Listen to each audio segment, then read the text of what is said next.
गुरु प्यारी सात संगत जी, आप सभी को प्यार भरी राधा स्वामी जी। सात संगत जी, आज हम आपको जो साखी सुना रहे हैं वह एक ऐसी बीबी की साखी है जिसके सत्संग में ना आने पर बड़े महाराज जी उसके इंतज़ार में स्टेज पर ही बैठे रहे।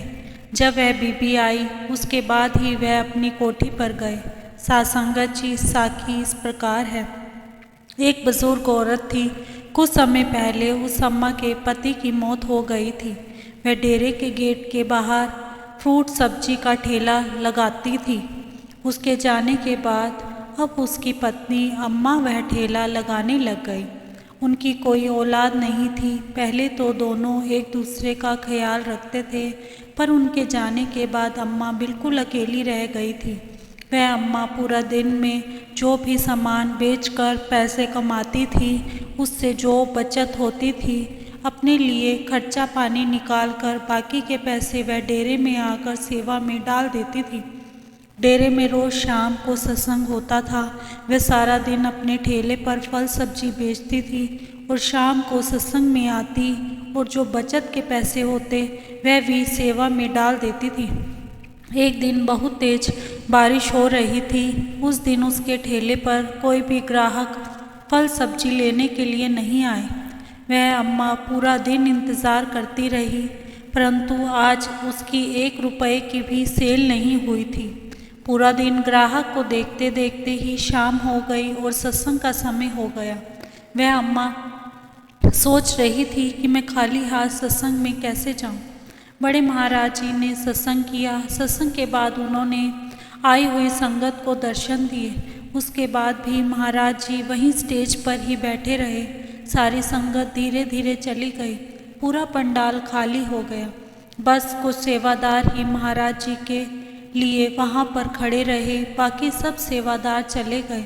जो सेवादार वहाँ पर खड़े थे वे सोच रहे थे कि आज महाराज जी दर्शन देने के बाद भी अपनी कोठी पर क्यों नहीं गए। एक सेवादार ने महाराज जी को हाथ जोड़कर कहा, महाराज जी, मेरी औकात तो नहीं आपसे कुछ पूछने की, फिर भी सभी सेवादारों ने मुझे आपसे पूछने के लिए भेजा है कि आप सत्संग करने के बाद और संगत को दर्शन देने के बाद आप स्टेज पर क्यों बैठे हैं। तो बड़े महाराज जी बोले, मुझे किसी के दर्शन करने हैं। सारे सेवादार हैरान हो गए कि जिस कुल मालिक के दर्शन करने के लिए संगत दूर दूर से आती है, आज वह किसी के दर्शनों के लिए बैठे हैं। तब महाराज जी ने उस सेवादार को कहा, भाई, डेरे के गेट के बाहर एक औरत जो फ्रूट सब्जी का ठेला लगाती है, जाओ उसको जल्दी से लेकर आओ।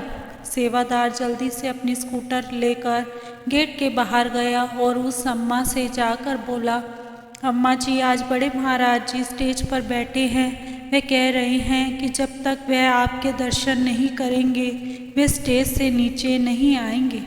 वह अम्मा यह बात सुनकर बहुत हैरान हो गई कि महाराज जी मेरे लिए स्टेज पर बैठे हैं। वह अम्मा बोली, आज सुबह से बहुत तेज़ बारिश हो रही थी। मेरे ठेले पर कोई भी ग्राहक फल सब्जी लेने के लिए नहीं आया। मेरे पास सेवा में डालने के लिए कुछ भी नहीं है। मैं ऐसे खाली हाथ कैसे जाऊं? वह सेवादार बोला, अम्मा, आपको किसने कहा कि वहाँ पर रोज़ सेवा डालनी है? अम्मा, हम भी रोज़ यहाँ पर आते हैं, पर हम रोज़ तो सेवा नहीं डालते। वह सेवादार अम्मा को अपनी स्कूटर पर बिठाकर पंडाल में ले गया। अम्मा जब स्कूटर से उतरकर पंडाल में गई तो उसने देखा कि पूरा का पूरा पंडाल खाली था। वहाँ पर कुछ ही सेवादार खड़े थे, बाकी सब सेवादार भी जा चुके थे। अम्मा ने हाथ जोड़कर महाराज जी को राधा स्वामी बोला और महाराज जी से कान पकड़कर माफ़ी मांगी और बोली, महाराज जी, मेरे कारण आपको ऐसे बैठना पड़ा। महाराज जी बोले, अम्मा जी, आज से आप डेरे में रहेंगी। अब आपकी काम करने की उम्र नहीं है। तुम यहाँ पर रहो और अपना भजन सिमरन में समय गुजारा कीजिए। अगर आपसे सेवा हो सके तो थोड़ी बहुत कर लिया करो। वह अम्मा बोली, महाराज जी, आपको कैसे पता चला कि मैं यहाँ पर रोज़ आती हूँ? महाराज जी हंस पड़े और बोले, अम्मा जी, मुझे सब जानी जान कहते हैं। आपको पता नहीं है क्या? महाराज जी ने एक सेवादारनी को बुलाया और कहा कि आज से इस अम्मा की पूरी जिम्मेवारी तुम्हारी ही होगी। अम्मा को किसी भी चीज़ की कमी नहीं होनी चाहिए। वह सेवादारनी हाथ जोड़कर बोली, महाराज जी आपका बहुत बहुत धन्यवाद, आपने इस सेवा के लिए मुझे चुना। उसके बाद महाराज जी स्टेज से उतरकर अपनी कोठी में गए। वह सेवादारनी उस अम्मा को अपने कमरे में ले गई। सेवादार अम्मा का सामान भी वहीं पर ले आए। तब से अम्मा वहाँ पर ही रह रही है और वह सेवादारनी अम्मा का पूरा ख्याल रखती है।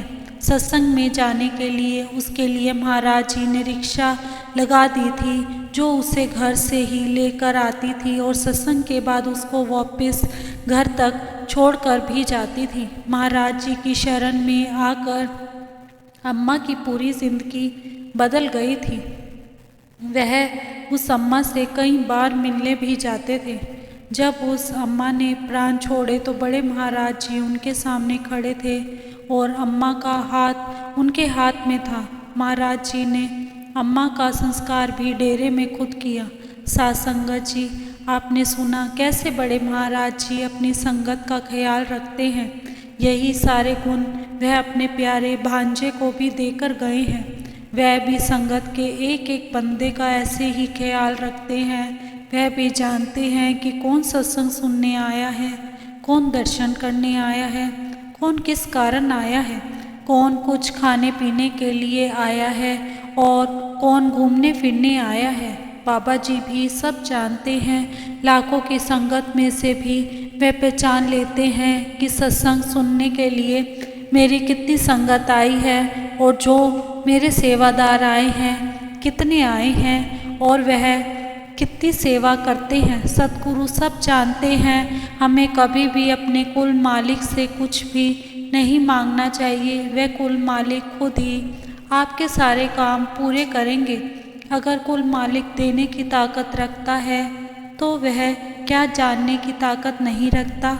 वह सब जानते हैं कि हमें क्या चाहिए। हम तो हर समय उनसे सुख ही मांगते रहते हैं, परंतु कुल मालिक को जानते हैं कि हमारे भला किसमें है।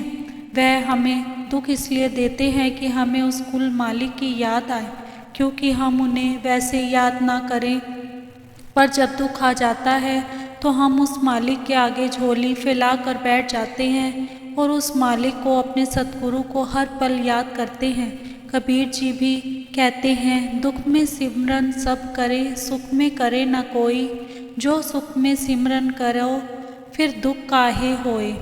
इसलिए दुख सुख दोनों में ही उस कुल मालिक को याद रखें और सिमरन करते रहें। बाकी सब उस कुल मालिक पर छोड़ दें।